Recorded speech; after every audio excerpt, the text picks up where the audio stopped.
Hi friends, welcome back to my channel. Learn English from Professor today is best story for listening and reading English. A beautiful wife. Once upon a time there was a wise and good king. He had only one son, a boy named Alice Prince. Alice was a clever young man, and the king loved him very much. One day, the king called the prince to him and said, "Listen, my son, you will be king after I have died. I want you to be a wise ruler, but you will only be wise if you are happy, and you will only be happy if you marry a good and clever woman. So I want you to travel around my kingdom. Look for the best woman you can find and marry her. Then I am sure you will become a good ruler of our kingdom." So Alice left his father's house, and he began to travel around the kingdom. He went to every town and every village. He met the daughters of rich men and the daughters of poor men, the daughters of nomads and the daughters of hunters.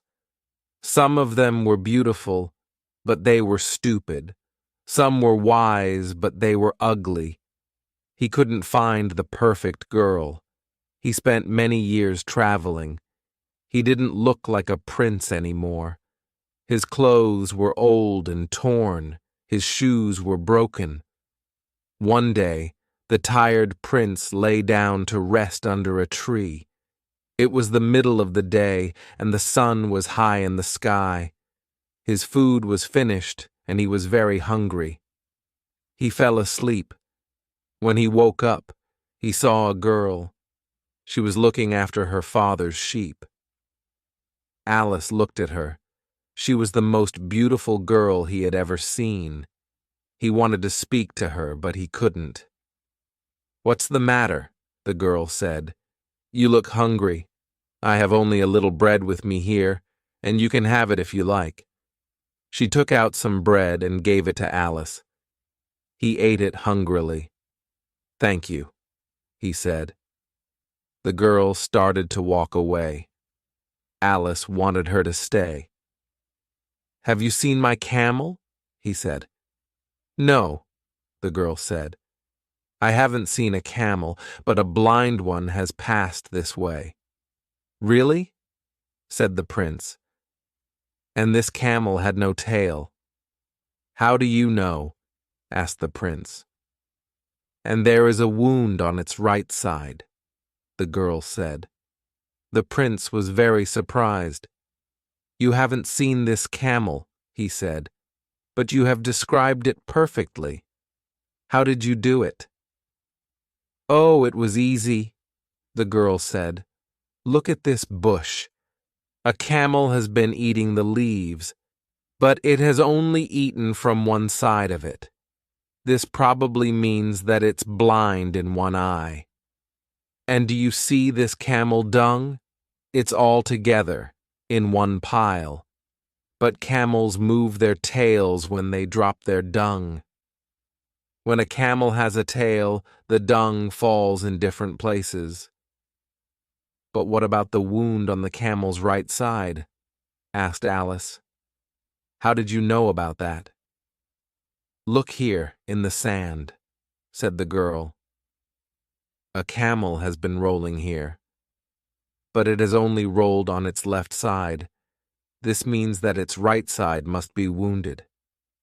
"I've found the girl I'm looking for at last," the prince said to himself. "Please," he said to the girl, "tell me your name." "My name is Hariri," she said.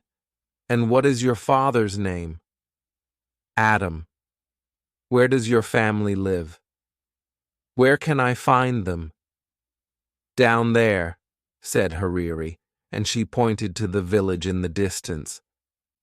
"I'll come back very soon," the prince said, "and speak to your family. But first I must go home. I must tell my father. I've found the girl I want to marry." Alice hurried back to his father's house. "Father," he said, "I've found her. She's the wisest and most beautiful girl in your kingdom." His father smiled. "That's good, my son. But don't be in a hurry. Find out more about the girl, meet her family, talk to them." So Alice began the journey back to Hariri's village. On the way, he met Adam, Hariri's father. "Let's walk together," he said to the old man. "Very well," Adam said. It was a long way to the village. The path was rough and stony, and the sun was hot. Adam and Alice walked together, but they didn't speak. At last, Alice said, "The journey is too long and we are both tired. Let's make it easier. Why don't you carry me? Or if you like, I will carry you. Then the time will pass more quickly." Adam looked at Alice, but he didn't say anything. What a crazy idea, he thought. What a stupid young man. They walked on, but they still didn't speak. After a while, they passed some young men. They were looking after a herd of 100 cows. "Old man," said the prince, "who do these cows belong to?" "They belong to my cousin," said Adam. "He's a very rich man." "Rich?" The prince laughed. "No, he must be poor. I'm sure he's a poor man. I'm sorry for him." Adam shook his head. What a strange young man, he thought. He's sorry for a man who has 100 cows. A little later, they passed another herd of cattle. There were 10 cows and 1 bull. "Whose cattle are these?" Alice asked. "Oh, they belong to my neighbor," said Adam. "He's only a poor man." "Poor?" said the prince. "I don't think so. I think he's rich. Yes, he's certainly a rich man." This young man is crazy, Adam thought. They walked on and on over the hills until they came to a valley. There was a field of wheat in the valley. It was already yellow and ready for the harvest. At last, they could see the village in the distance. Some people were coming out of the village. They were carrying the "Is this wheat free so that travelers can eat it?" asked Alice. "Free?" said Adam. "What do you mean free?" "Of course it isn't free. It belongs to the farmer." "I don't understand this boy at all," he said to himself. The sun was going down now. It was nearly evening. Body of a dead man. They were taking him to the cemetery. "Who has died?" Alice asked Adam. "Who was this man?" "He was a good old man," Adam answered. "I knew him well." "And will his name be buried with him?" asked Alice. "Or will his name live on?" How stupid, Adam thought. The poor man is dead. Of course his name dies with him. It won't be used again. He said nothing. He walked on towards his house, and Alice followed him. The prince and Adam came to Adam's hut. The old man turned round to Alice. He wanted to say goodbye, but the prince had already followed him into his compound. Adam was tired of Alice. He wanted him to go away. But now the young man was his guest. He had to welcome him. So he went into his hut and brought out a mat. He put it on the ground, and Alice sat down on it. Hariri was inside the hut. She was cooking the evening meal. "Listen, daughter," Adam said to her.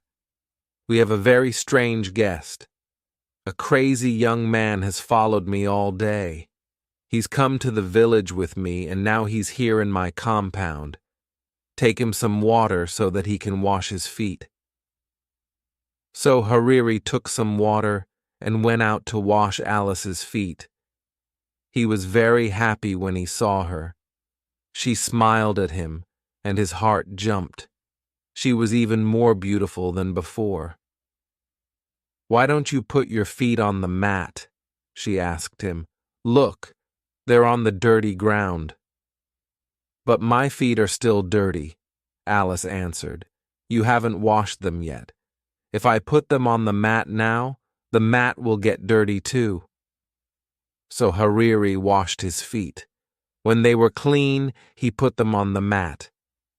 Hariri went back into the hut to find her father. "This young man isn't crazy at all," she said. "Oh yes, he is," said Adam. "Do you know what he said to me on the road?" "Let's make the journey easier," he said. "Why don't you carry me? Or if you like, I'll carry you." Wasn't that stupid? How can I, an old man, carry a big young man like him? "But father," Hariri said, "you don't understand. He meant that the journey was long and boring. He wanted to make it interesting. When he said, 'Why don't you carry me?' he meant, 'Why don't you tell me a story?' And when he said, 'Or if you like, I'll carry you,' he meant, 'Or if you like, I'll tell you a story.' In that way, you could help each other along the road." "Well, anyway," said Adam, "that wasn't the only thing. We passed a big herd of 100 cows. 'Who do these cows belong to?' he asked me. 'He must be a poor man.' Poor? A man with 100 cows is rich. Then later we passed a small herd of 10 cows and 1 bull. 'Who do these belong to?' he said. 'Oh, he must be a rich man.' Now isn't that crazy?" "No, father," Hariri said. "He's right. The man with 100 cows is rich now, but he won't be rich for long. If he doesn't have a bull, his cows will never give birth to calves. After a while, they will all die, and he'll be poor again. But the man who has a bull as well as 10 cows will soon be rich. His cows will all have calves. He'll have more and more cattle every year." "You haven't heard it all," Adam said. "We passed a field of wheat. Is this wheat free, so that travelers can eat it?" this stupid boy asked me. "Free?" I said. "Of course it isn't free. It belongs to the farmer. Only he can eat it." "But father," said Hariri, "who is the farmer? Is he a generous man? Does he give food to the guests and travelers who come to his hut?" "Yes," said Adam. "I know the man. He's a good man. He's always kind to guests and travelers." "And does he ask them to pay for their food?" asked Hariri. "Of course he doesn't," Adam answered. "What kind of man asks his guests to pay for their food?" "Then the young man was right," Hariri said. "The wheat is free. Travelers can eat it without paying." "Well, perhaps," Adam said. "But listen to this. While we were coming into the village, we passed a funeral. A crowd of people were taking a dead man to the cemetery. And do you know what this poor fool said? Will his name be buried with him, or will it be used again?" "Oh," said Hariri, "that's easy to understand. He was asking you if the man had a son. The father's name lives on in his son.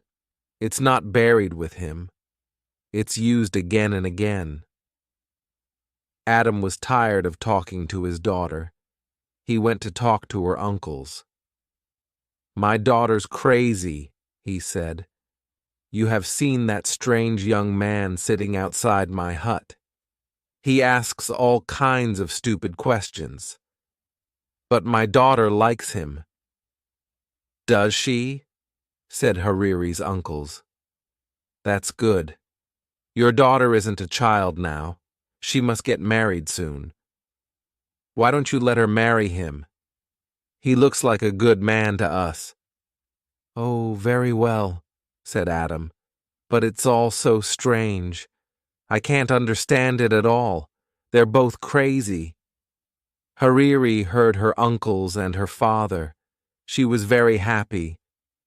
"He's so handsome," she said to herself, "and so clever. He's the best young man I've ever seen." Alice was still sitting outside the hut on the mat. He heard Hariri's words. He was very, very happy. The wedding was soon arranged. Alice hurried back to his father, the king. "Hariri is a wonderful girl," he said. "The best girl in all Afar." "I am very happy for you, my son," the king said. "Send camels and cattle for the feast. Take some servants and all my armed men. Go to her house and marry her, then bring her back to the palace." "Oh no, father," said the prince. "She doesn't know that I'm the king's son. I don't want to tell her yet. I won't take any armed men with me. When I go to her house, I'll take only one servant. She'll think I'm a poor man. If she marries me, I'll know she really loves me." The king smiled.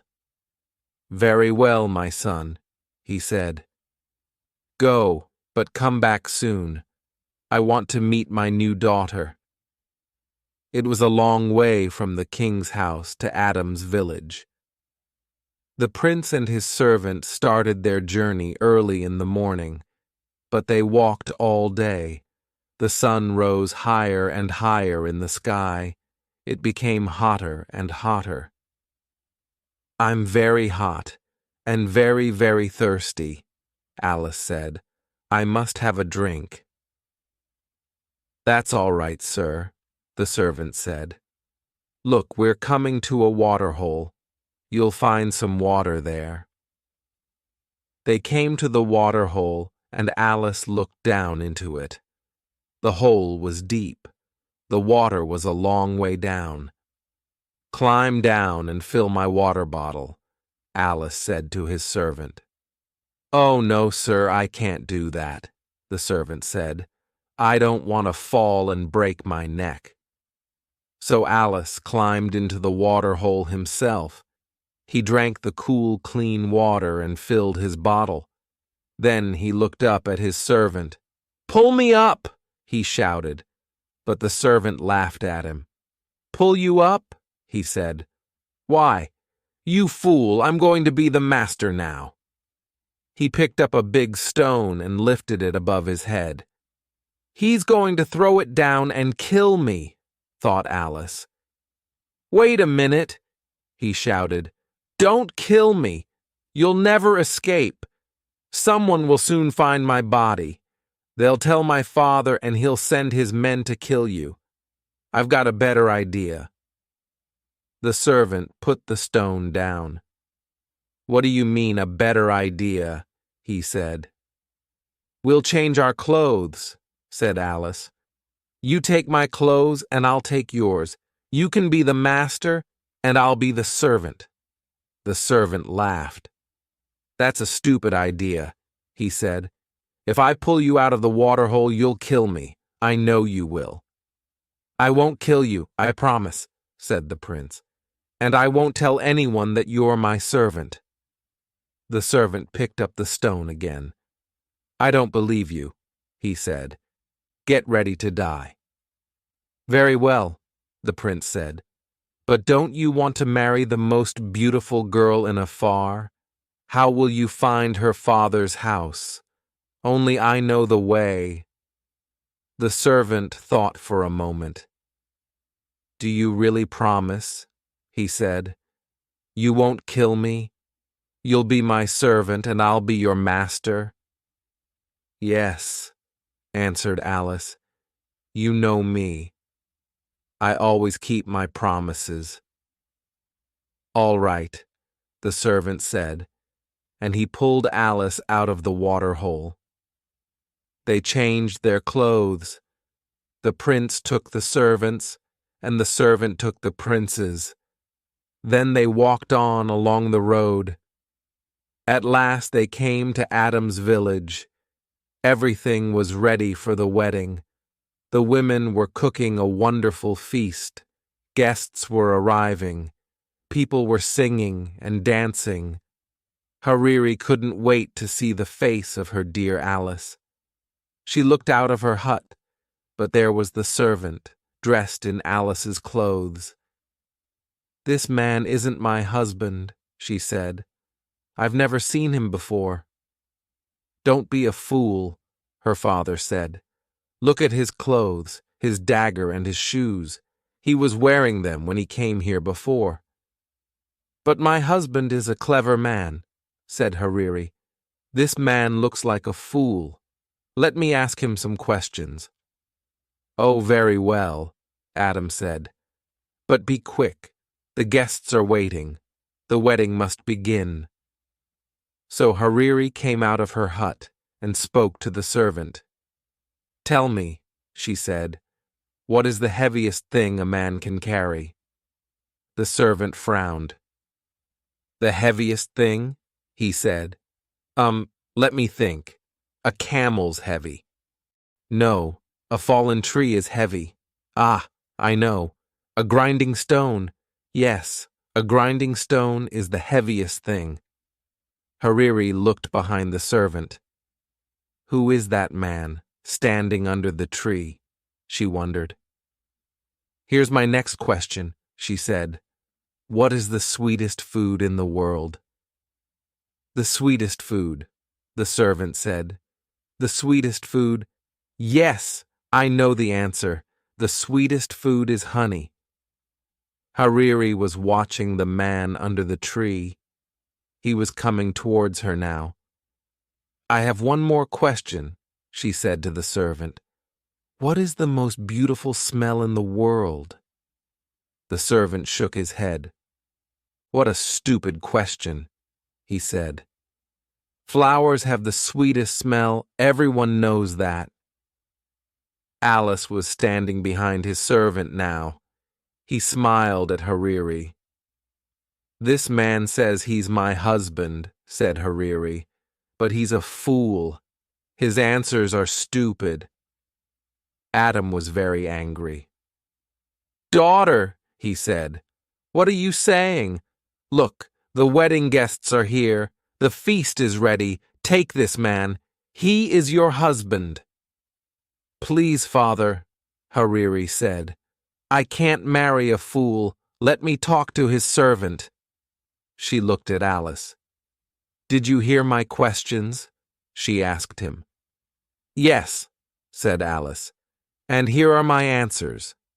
Your first question was, what is the heaviest thing a man can carry? My answer is a promise. A promise is a very, very heavy thing. For me, just now, it's the heaviest thing in the world." Next you asked, what is the sweetest food? I know the answer to that question. I was alone once in the desert. I had no food. I nearly died of hunger. Then I met a girl. She gave me a piece of dry bread. It was the sweetest food in the world, because I was so hungry. Your third question was this: what is the most beautiful smell? I can answer that one too. It is the smell of the skin on the neck of your baby son. I don't have a son yet. But one day, God willing, he will give me a wife. And one day, God willing, she will give me a son.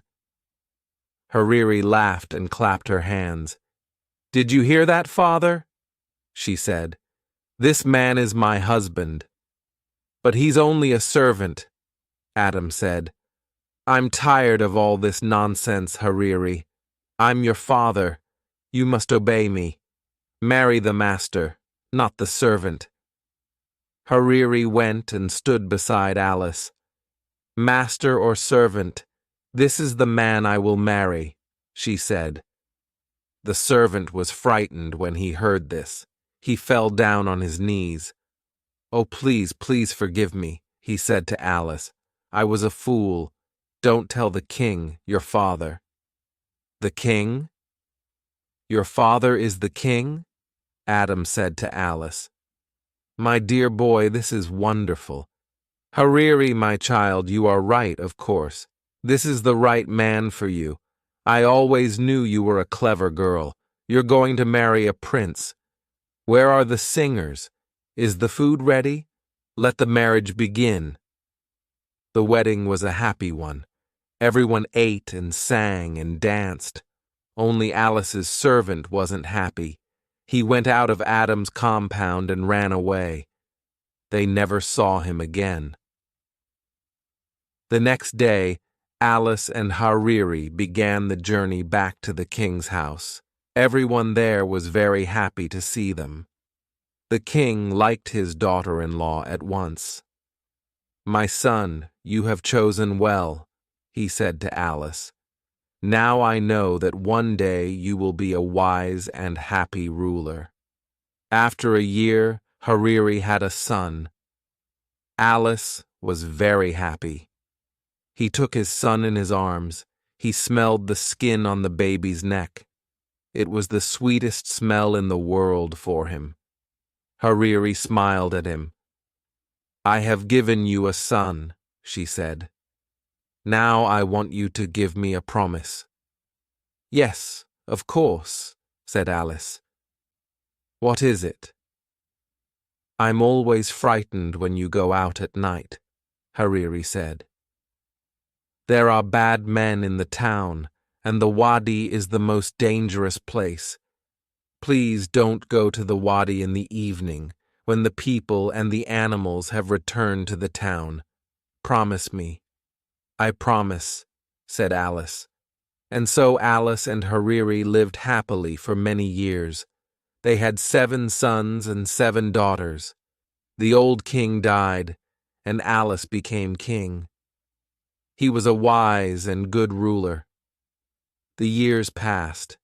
One day, when Alice and Hariri were old, a servant came to Alice. "The camels have returned from the wadi," he said, "but one of them is lost." Alice forgot his promise to Hariri. "I'll go myself and look for it," he said. It was dark outside. There was only a half moon in the sky. Everything was quiet. There was nobody at the wadi now. Everyone was at home in their own houses. Suddenly 4 men jumped out from behind a tree. "Give us your money," shouted one. "Give us your clothes," shouted another. The third man came close to Alice and looked at his face. "Let him go," he said to the others. "It is the king." "What?" the fourth man said. "Yes, quick, let him go." But the first 2 robbers laughed. "Let him go?" they said. "Are you crazy? He'll send his soldiers after us. They'll catch us and kill us. No, we must kill him now." They began to argue with each other. "Kill him," the first 2 robbers said. "Let him go," said the others. The first 2 robbers were the strongest. "We must kill you," they said to the king. "We want to save our own lives." "Give me one last wish before I die," the king said. "Very well," said the robbers. "What is it?" "Go to my house," Alice asked them. "Tell my wife that you saw me near the wadi.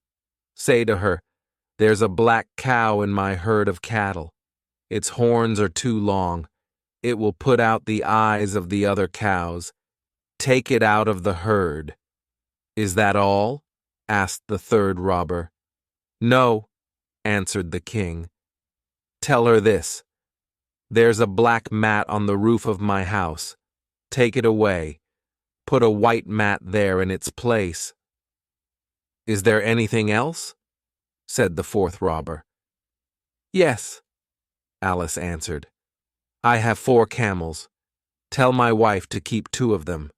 but tell her to let 2 of them go." "Have you finished now?" the first robber said. "Yes," said Alice. "Then you must die," the first robber said. And so the robbers killed Alice. They took his body and threw it under a tree. "Come on," the first 2 robbers said. "We must run away." "No," said the third and fourth robbers. "We must take the king's message to his wife. We promised." "Are you crazy?"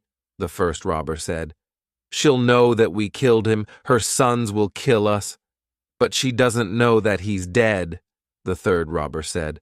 "Nobody knows that he's dead." So the 4 robbers went to Alice's house. They asked to see the queen. She was talking with her 7 sons. They were all carrying spears. The first robber walked boldly up to the queen. "I have a message for you," he said, "from your husband, the king." "Where did you meet him?" Hariri asked. "At the wadi," the robber answered. The queen put her hand over her mouth. Her eyes opened wide and she looked at the robbers. Her sons moved towards her. "Is my husband well?" she asked. "He's fine," laughed the robber. "We left him under a tree. He'll be home soon." "And what was his message?" Hariri asked. The first robber told her the words of the king. When he finished, Hariri said to her sons, "Catch these men." "Why?" her eldest son asked. "They have only brought some messages from our father." The robbers were already running out of the compound. "Quick! Quick! Don't let them escape!" shouted Hariri.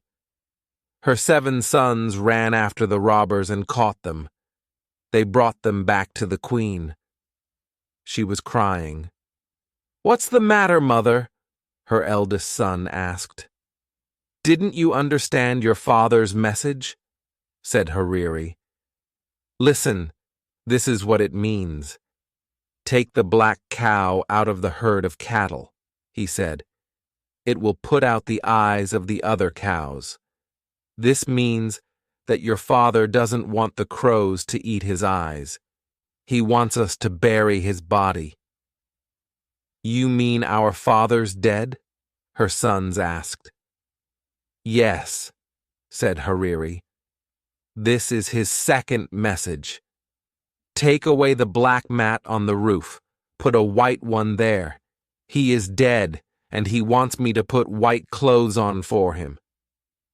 "It was these men who killed my father," shouted one of the sons, and all of them lifted their spears. "Wait," said Hariri. "There was one more message. Keep 2 of my camels," your father said, "but let 2 of them go. This means that 2 of these men killed him, but 2 tried to save his life." The robbers fell down onto the ground. "You know everything," the first robber said. "You're right. It was my friend and I who killed the king. These 2 men tried to save him." "Kill the murderers!" shouted the brothers, and they killed the first 2 robbers with their spears and daggers. Then the third and fourth robbers took Hariri and her sons to the wadi. They found the body of Alice and brought him home. Hariri put on white clothes, and her sons buried their father. He was a great king, all the people said. Why? Because he was married to a good and clever woman. Hope you have enjoyed the reading. The end.